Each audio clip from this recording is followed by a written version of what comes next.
Braunias. From you, I've been told that you are lead manager at Södra, the Forest Owner Association that we just heard an explanation from. So also, warm welcome.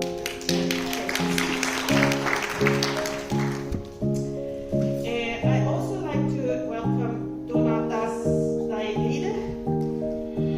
CEO at Doyos Group, which I'm not so familiar with, but we will be during the afternoon. And again, sorry for pronouncing the last name maybe wrong, but at least I tried. And then I have the fourth guest, who is Ingrida G. I did that on purpose. Warm welcome. And you are then the CEO for BMG Group, would invest in Lithuania. That I want to have it. You know, I want to be the owner of the speech. But I'll just brief, zoom in of what we are going to talk about a little bit. We've had a small dialogue before, but I said also, let's go with the flow a little bit. Let's be inspired of the speeches that we heard in the morning. So we might change questions, we might want to say different things, but I think we all are prepared to go with the flow. When I prepared for this, it was like, the importance of research and innovation, but also business competitiveness for the small and medium-sized and big companies to grow. So what we're going to do is that we're going to delve into how and if research and development within forestry and the wood value chain, if that could move industries forwards, not only the research but also the industries. So our panelists, these key players from various sectors, will share valuable insights and different experience of movements and results from business and how it has moved towards sustainability and a more efficient value chain based on research. And from my perspective, I just want to say that today's rapidly changes or movements, the collaboration between industry and academy is even more important and crucial than ever, especially in these sectors that are reliant to sustainable resources and forestry production. And I must say, I was impressed when I heard Joachim's speech about having a tower and sensors and a fleet of drones well, not a fleet of the bigger ones, but at least a fleet of drones and sensors. And I'd really like to be a drone pilot, but maybe you will not let me. But one example of movements that are going on right now is that the industry needs to integrate sustainability regulations to the business, because there are legislations like Corporate Sustainability Reporting Directive, the CSRD. We have the Eco-Design Sustainable Product Regulation, the ESPR, and on top of that we have the EU Deforestation Regulation, which we will not dig into. But the three of these compliances will affect us, even if we don't want to. So we have to be aware of what are the changes we have in front of us. So the Center of Excellence in Lithuania and this project, even if it's soon, a project has an ending, so the Center of Excellence will survive the project. That will drive technology development in forestry. So what I want us to discuss right now is to make sure that the research done, which is very good, but how can we turn that into business potential? I'm going to say, how can we commercialize research? I know you don't like that word, but just imagine if we could get access to the research and understand it and turn it into business potentials. How does that sound for you sitting here? Now, let me do like this. I'll open up the floor and I'll give you a few minutes to share where you are right now. linked to what I said and also what we've heard in the morning. And we haven't decided any order for this. We could go ladies first, but we don't have to. So, but so feel free to grab the mic and comment what I said, comment the things that we heard, and share your experience of research and industrial development.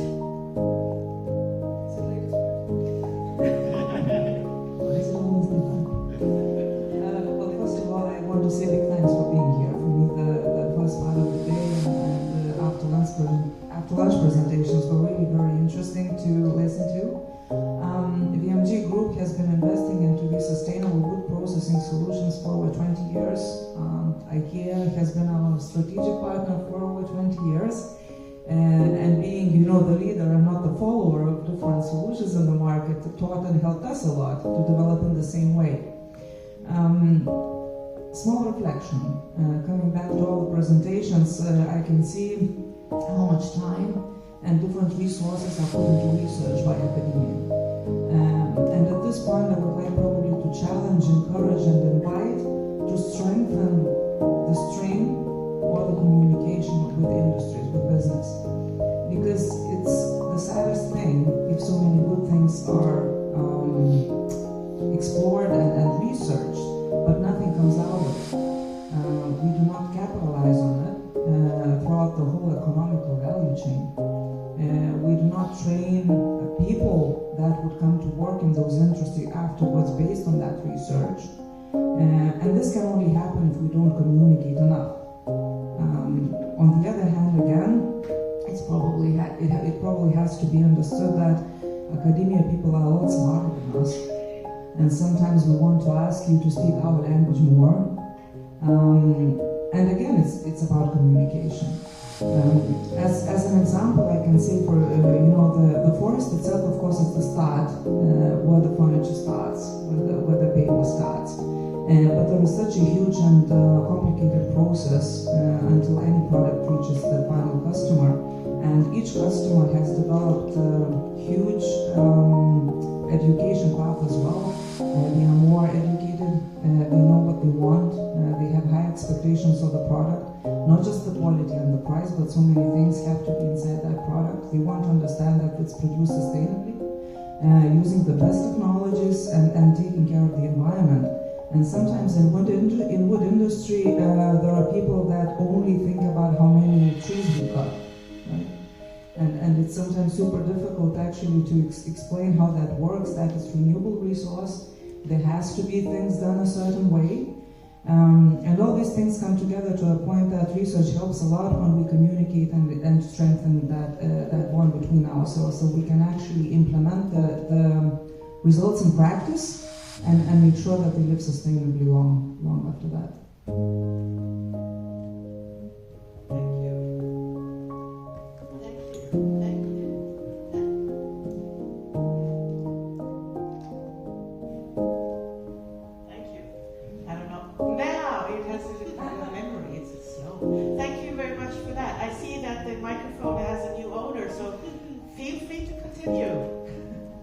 Yeah, so also thanks a lot for the presentations in the morning and very nice conference. It really shows the development in many areas of the forest management, which was, I think, critical from our perspective.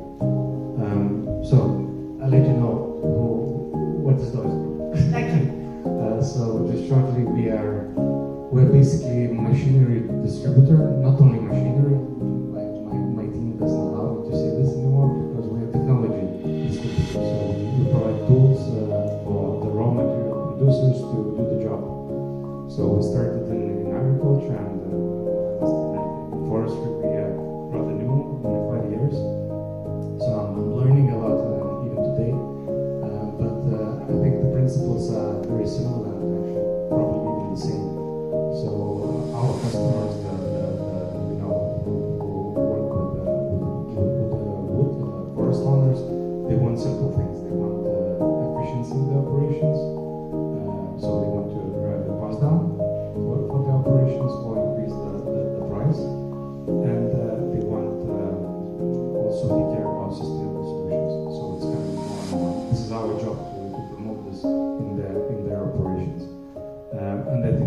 lot of technology coming in to help you with these things. What we've seen today, telematics, accountability, even how much, not to deplete resources, to use it efficiently, also to take care about the environment, where you produce timber, and so on. And there's a very big, I think, opportunity in all the story to connect research and business.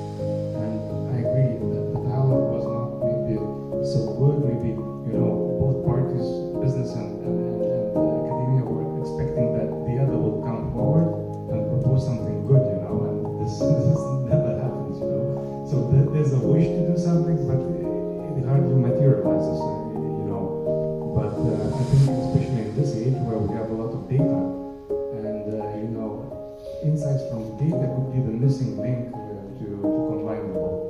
Because business is needed, and it makes sense. It makes business sense to increase the efficiency, to increase the quality of operations, to increase the quality of end products, to increase the traceability of the materials, and so on.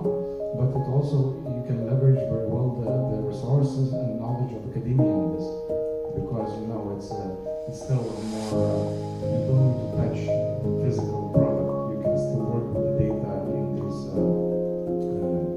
innovation labs or brainstorming sessions or whatever. So I think that's a big thing. I think what we were doing for a number of years, we're a distributor, so we don't produce any product. We bring the best technology to the market and try to do it in this way that it will add value to our customer. But we're always trying to integrate different solutions from different providers, let's say. So we work with big companies, corporates like John Deere, like Komatsu, which develop the technologies on their end, but we partner with startups. We develop something on our own. We work with universities, and we combine a unique solution which helps benefit the customer. So that's I think an area to explore this cooperation, models, and that's one of the areas how this could work. And I think a very good example of all this is actually we're not doing a good job in Europe. US is doing a good job in monetizing research. I think that's a role model for all of us to follow.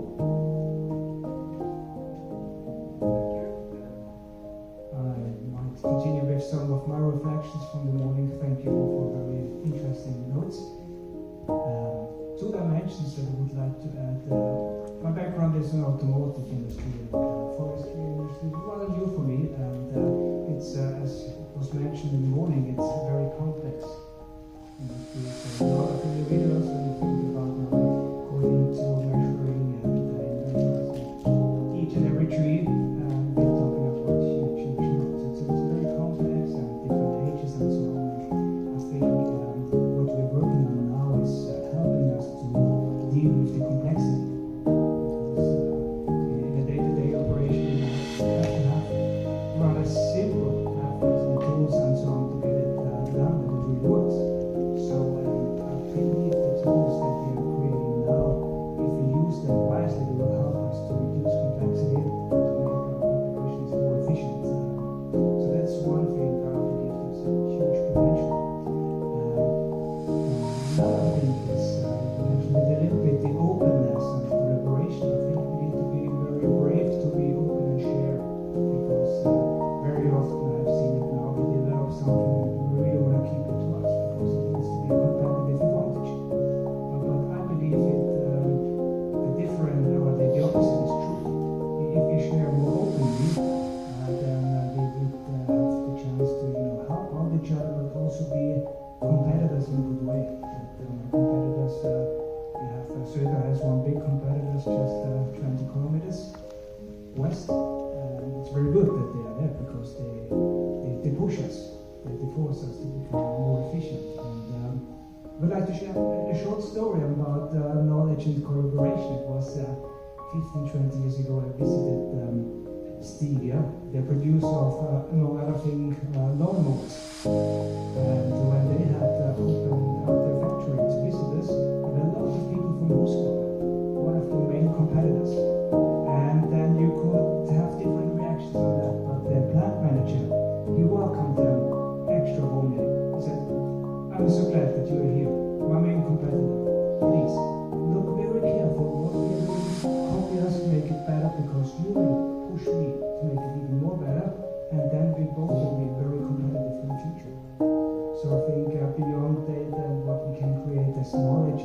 very open, that we are brave and open to share and not, not want to be those ones that keep the secrets and give it up something I do not tell anyone. We should be open and help out each other, push each other in a positive way.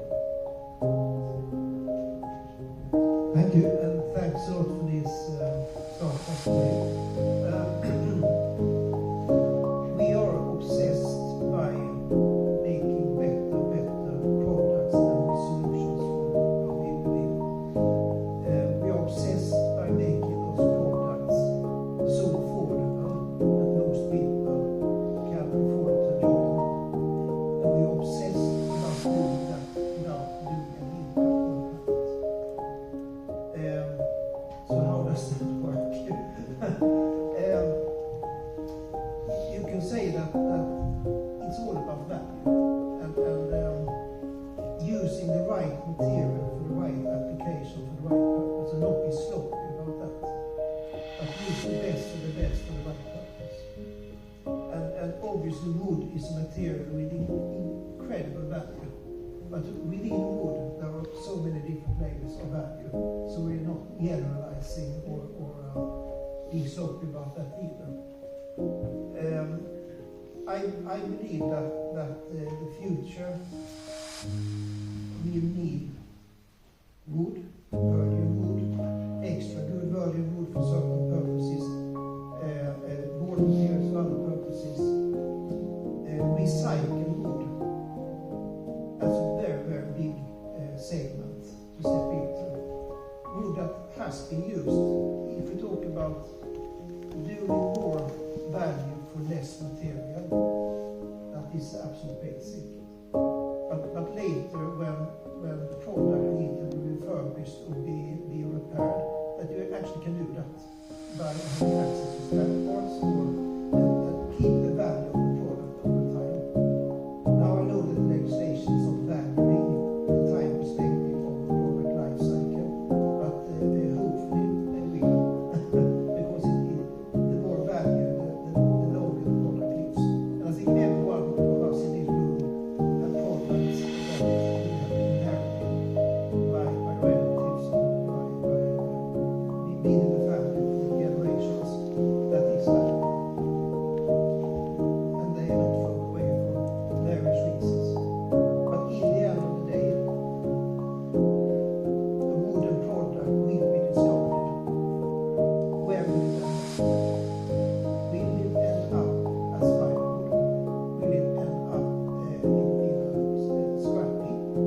Or will it re-enter its life be turned into a brand new product that breathes more the value of value? And I think we need to extend that point of view of wood as a resource, and therefore eliminate all aspects that is limiting the ability to recycle it. Which means, for instance, that we've spent, from an innovation perspective, a fortune in time and money, together with partners and specialists, to develop a glue that is bio-based. So when that particle board is used up at some point in time, it gets turned into glue chips, and you can make a decision again what to use it. So I think there's something very important about understanding the value. I also would like to comment and congratulate the academia we have heard today on the extremely sharp tools you're providing. Now it's not axes and it's scanners. And you're providing an ability of grading and assessing, doing risk judgment, kind of forecast how the future in many different aspects could be, and make conscious choices about that.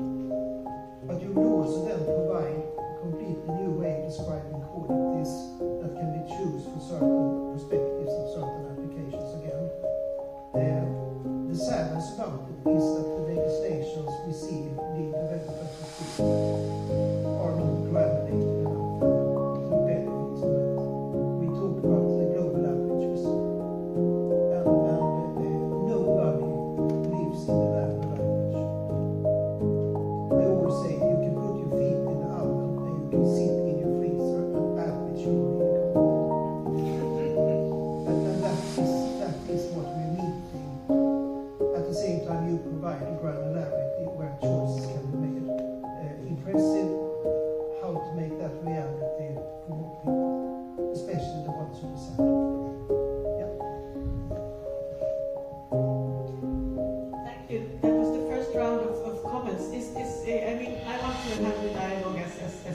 possible. The less I do, the more you do. So if there's any of you who want to comment each other's statements, feel free to do that. I could do that. Sure. And this, especially on what you just mentioned about the crew. As you know, Södra just decided to invest quite heavily in a craft meat factory, where we, among other things, hopefully will provide this tree-based glue so that it will be easier for you and others, of course, to recycle and reuse. Of course, in our own industry, and we will hear more about the competitive timber structure from Thomas later on, and of course we can use it ourselves also. That would be, of course, a great thing, and that's the importance of R&D, and that we're really brave enough to invest heavily. We are chasing now, for example, on this lignin, future customers. We don't know about all the applications. But we believe in it. There's a great potential, and for sure more different applications and businesses will arise. We have to be brave enough to start a factory, and we'll see what we can do. But we believe in it. It's the right thing to do.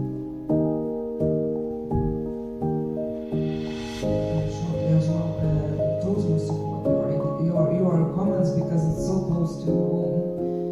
Just last week we had one more alternative bio-based glue test in our bad Cooper factory. It was great to see that it worked quite well. There is a way to go, but at least we can see that this is that connection I was talking about, that string that connects research and industry, where it's actually working in practice. Then there is another project that we are running right now. It's called, and I'm sorry if I will be mistaken the super technical term, organic Rankine cycle turbine installation in one of our factories, where bio-based fluid is turned into electricity. This means that whatever waste we have in our vertical integrated business model, we totally utilize and make electricity out of it. And for that particular factory, together with the solar panels on the roof, we will generate 50% of the electricity need ourselves. So this is just another great example how you can capitalize on different things that is actually done and in the academia first of all, but then when you have this collaboration, amazing things happen, and it not only makes positive results on the climate as a footprint, but also the effectiveness and cost, and meeting that well-educated customers' expectation of the end product.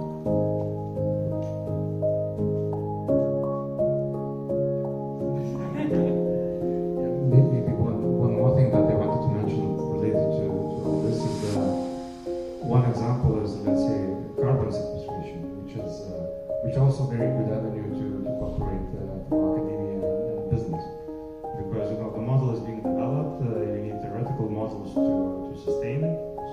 But it makes sense. It also makes commercial sense, and there's a need in the market. So that's one also area where we participate in different angles. But it's a very good example where of a good cooperation opportunities.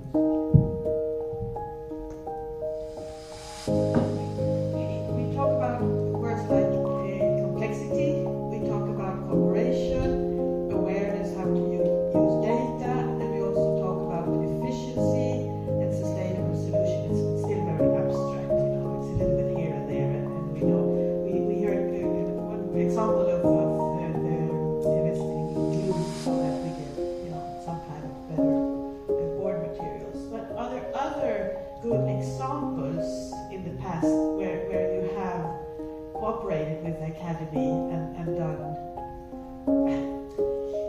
things that has changed? The university says they are change makers here, but what are the changes? Do we really see the changes? Are there any good examples of changes in your organizations? Oh yes. I will take us to textiles, and you will understand what I mean. Again, cotton is a material that is considered a not so good material by everyone except customers, because everyone wants to wear cotton. And they're good and they're bad cotton, to be honest, and they're better cotton, and they're cotton which have much less impact, and they're cotton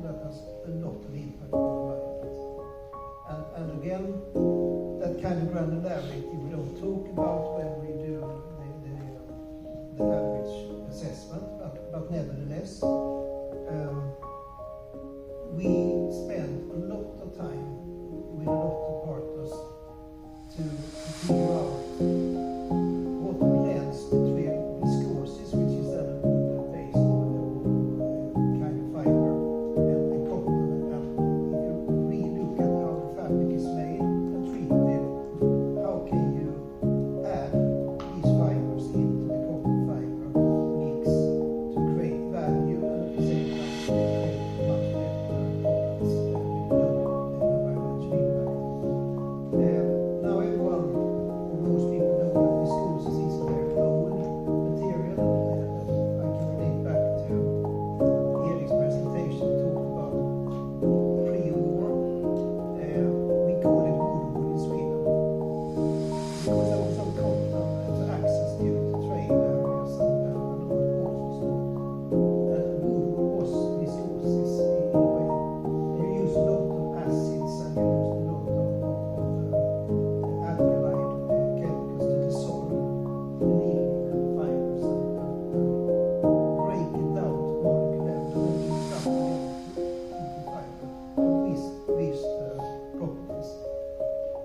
Again, then now we are running a project that is about to be industrialized called TTT, Tree to Textile, where we actually have created a viscoses that is not a viscose any longer. It's done with super good chemicals, very few chemicals, and a quite mechanical process.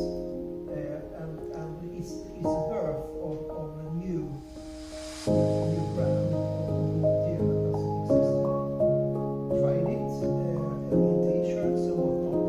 Looks really promising. Can probably go up to 30-40% mix with cotton. Imagine same value, same feel, same touch.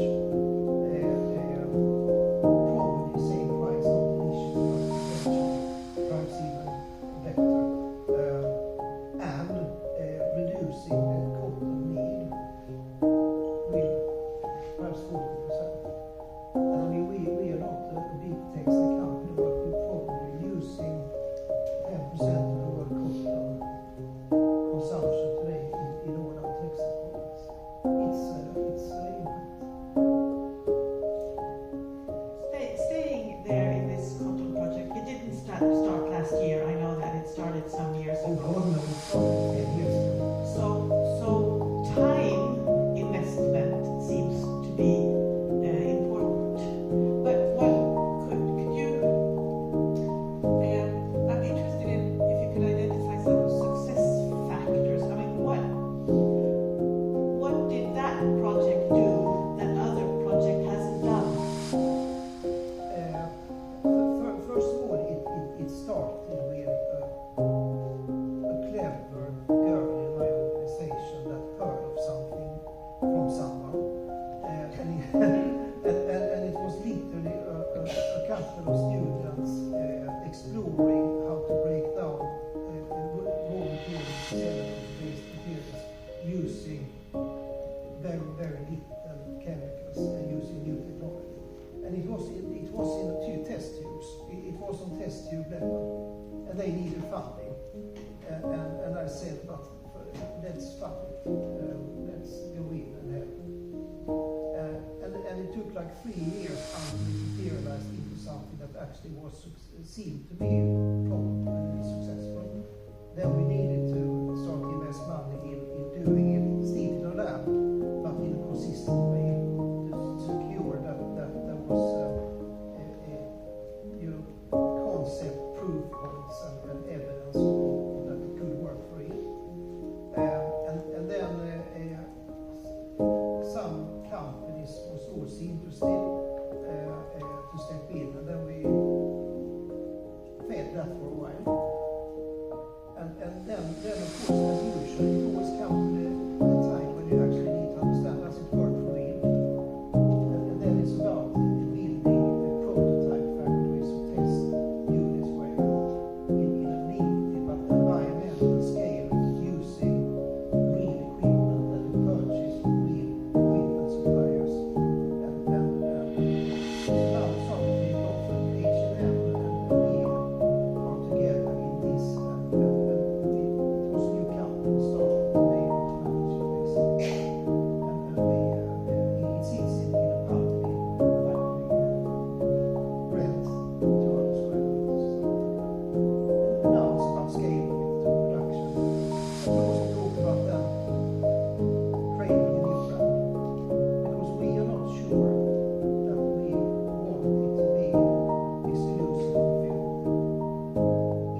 collaboration that really made a change in your businesses that you could share? I mean, yes, we are talking about what we have done, and that's okay for the moment. I will move to the but still, sometimes it's important to go back to understand where are we heading.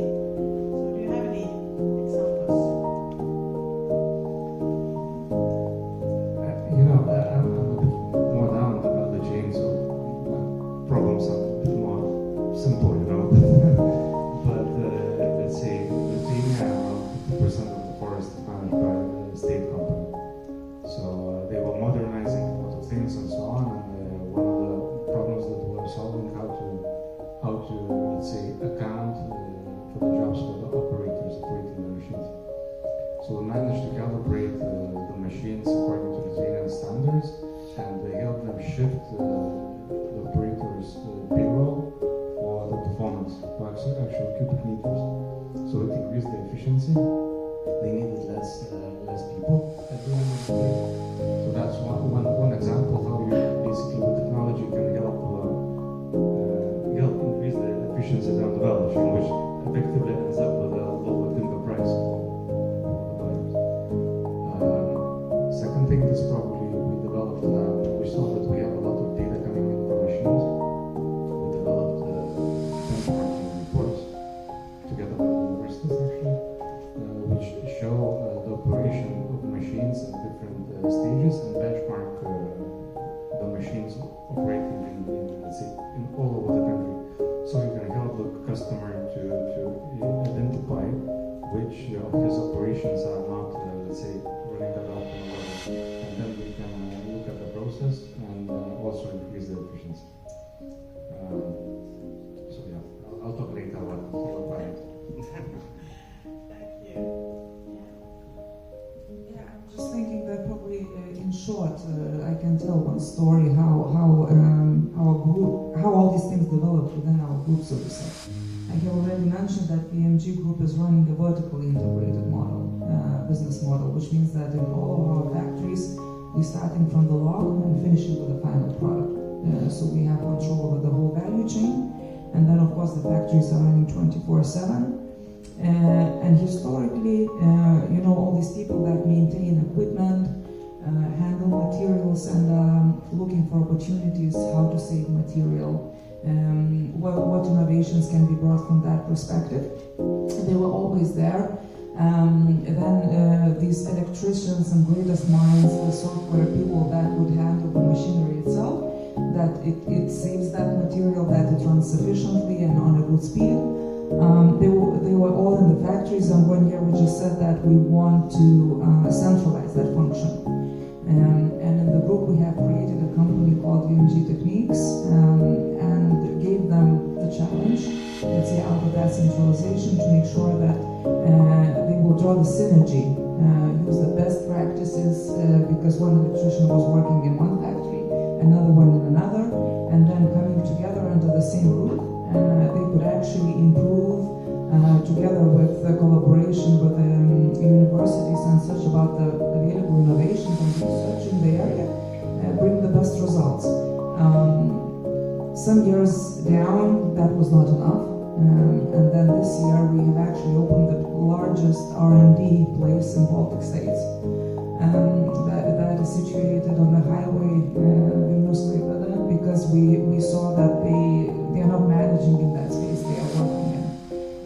Because the competences working together with universities, they grew so much that they already started in creating automated solutions for our industry themselves. And what's the best playground when we have factories in the group, so you can actually make different pilot projects. Then when I talk to that CEO, I say, okay, it's like a sandbox for you, but you always make the first version for me, and then you make better versions for my competitors. That is our inside joke, so to say.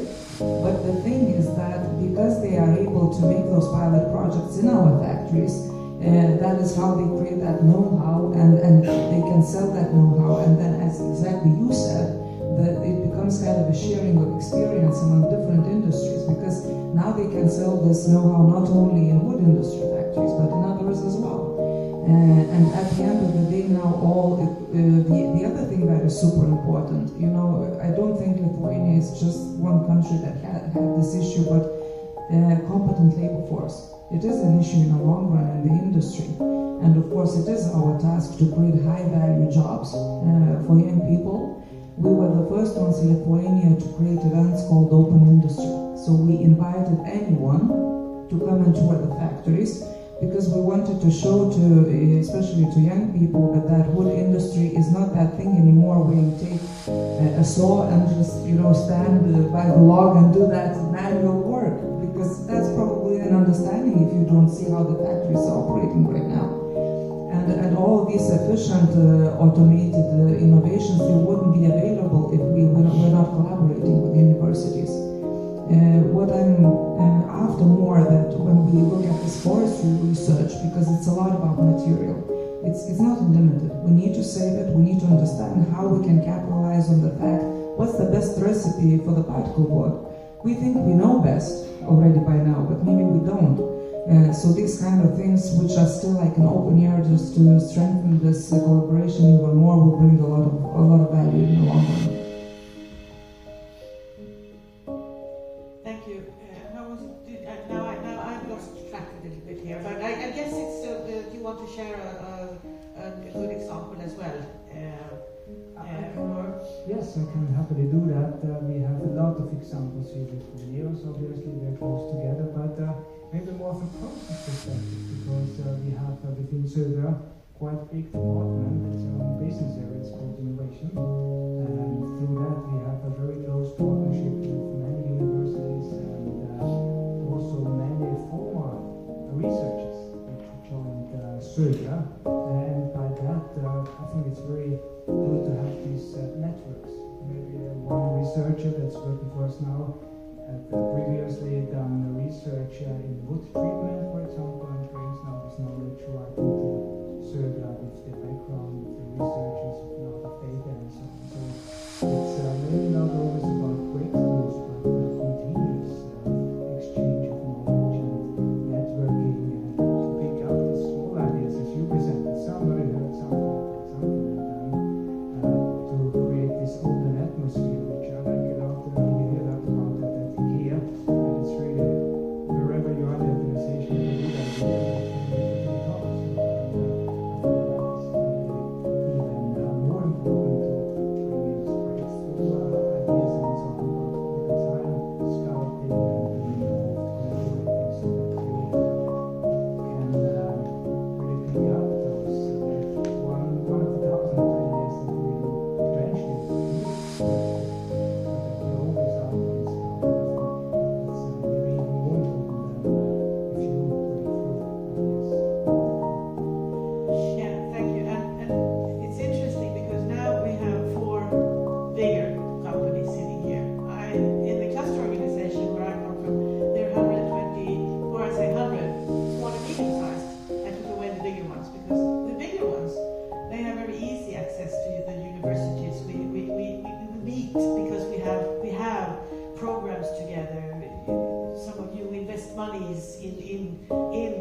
research environments and so and it's easy because you have the money and you have the capacity, the resources that are appointed to work with collaboration with the academy.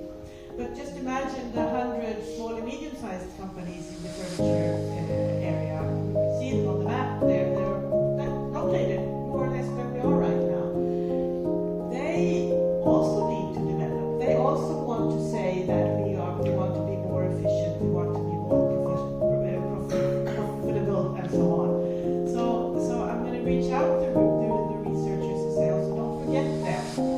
It's easy and fun to work with the bigger ones, but we have to make sure that we do something for the smaller ones, because we want small and medium-sized companies to survive, both in Sweden and in Lithuania. There's no difference. As you realize, we're not mentioning that we're coming from two different countries all of a sudden. We share the same needs and threats and also the obstacles to get there. So with that said, I'm going to move us a little bit to, okay, what do we have in front of us? Everything out there is unknown. As soon as we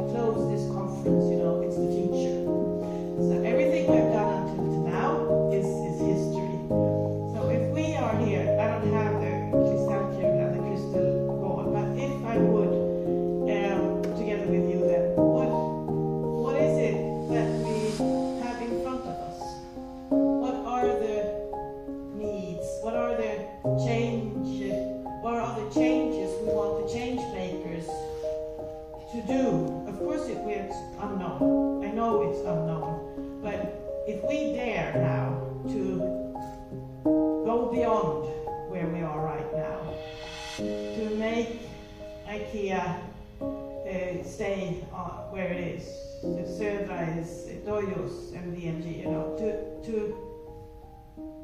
to make them even stronger. What is it that we dare to say today as an invitation academy? Just a small comment on your comment about the medium and small. I think that I had a very good example. FSC was mentioned today, and we remember very well that was not a common word some years back. Nobody knew about that. Then suddenly there is a requirement in especially again started by IKEA, 100% FSC, and everybody saying not possible. And then it was mentioned in Lithuania, 50% of forests are owned by the state. Another 50% in a small country is owned by 230,000 private owners. And of course, majority of those, they have like 1-2 hectares, you know, what FSC, all the cost administration and so on. What do you do in such case? You come together. All the small ones come together and find possibilities then of those common resources and you know, the collaboration then with the bigger ones and together with academia. I think that's one way. Maybe very simple. Maybe it's not always easy, but that's one way. And answering your question, that we don't know, especially at this point today, it's very clear. When currently different experts want to forecast the economy, what's the interest rates going to be next month, or where is everything going worldwide? Is it global economy, or is it becoming more close to home? I dare to say nobody really knows. We're just trying to give some insights based on logic, based on experience, based on our competences. What to do in that situation, I think, to make sure that your organization can be as fast and as flexible as possible. So basically, you need to identify what are those worst weaknesses or biggest risks, and make sure that you put in those tools to manage them as quickly as possible. And that can even start from organizational structure, on the way how the companies are managed, what resources need to be in place, even for small, medium companies, allocate 1 or 2 people to do these things, because at the moment I don't have any other ideas how to mitigate the situation. Speed and flexibility. Yeah, just probably that I cannot say that it's more fun to work with the companies. It can be very, very fun to work with the smaller ones, you know. I've been involved with the startups probably for 15 years now. So sometimes you just see the sparkle in the eyes and the enthusiasm and so on, which big companies don't have. The companies have processes and structures and risk mitigation plans and this and that. And there they have a pure IT implementation, which, you know, that's what they have. So I think there's a lot to learn, you know, especially what I think is important in the future for these things. And I think speed, I totally agree, how fast you can change, then openness to innovation, openness to collaboration, and sustainability aspect in your activities. I would say these 3 things, if you manage to incorporate them in your business, you will be fine, independently what you do. And I think there's a lot to learn from small companies and all this, because they're fast, they're resilient, they change the business strategy fast, they listen to the customer, they simply don't have resources, so they need to innovate fast. So I think a good way to do this is also to collaborate with them. Collaborate with them, open your market sometimes, you know, take them under your wing, help them grow. And that's one of the recipes probably how to navigate this. Thank you. I agree with everything.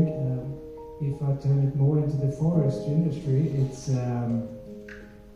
my personal opinion, but I think many share it's a very, very conservative industry. If I compare it with automotive, where I've worked most of my life. Forest industry is where car industry was 120 years ago, roughly. So it's still mass production, big volumes and so on, that very often is what we believe is the right thing.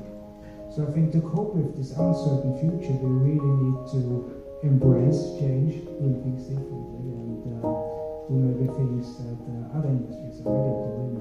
And in my perspective, I've worked a lot with lean management. It's basically how Toyota operates, and if, for example, they talk a lot about lead time. So from when I cut the tree until it's a finished product, and that can be many months today. And if you want to be visionary, new technologies and so on, this could be matters of hours in the future. Maybe we'll never get there, and with today's technology and machinery, it's impossible. But we allow ourselves to be very visionary, and that's the part of the academia to help us with those challenges or changes we need to have in technology, how we optimize operations and so on. So I think helping the industry coping with the uncertainty by reducing, among other things, lead time could be one of the recipes for the future to cope with the uncertainty. Because now, when a couple of years ago, we might have had a good idea of what is happening in a year from now. Now we don't know what's happening next week, or especially 2 weeks, if you think about the US. So helping us to get more agile, be quick and adaptive, and it's something that we cannot do with today's technology. So there's really, would be great, and I've been talking to colleagues at Lindqvist who is working, for example, on the future zone. And we still wait for the answer. Yeah, in one way, I think most people just want to have a good life, and there are more people in the world that seem to want to have a better life today. And at the same time, we understand that a lot of things must change. We're sleeping in beds that are burning. So you can say most things actually have to change. But not change under purposefulness. It must be purposeful change. There must be a meaning in what we're striving for. And I think let's use technology as a mean, not as a purpose itself. Quite often when we formulate in innovation processes a problem, first we need to understand the problem. What is it really trying to solve? Very quickly, the answer is, but let's put an eye on it. Let's stay with the problem, and let's be humanistic. Let's be technology powered, but humanistic decision making. And I honestly think that we need to understand the problems, and therefore we need to decide where we make our choices. And it's up to any individual, any company, any government to make choices based on understanding the problem. And if you don't do that, don't make any decisions. You will be like the rabbit in sitting in the fork of Alice in Wonderland. Do you know where you want to go? No, then it doesn't matter. You can take whatever road you like, and you will discover where you end up. So I don't have the answer.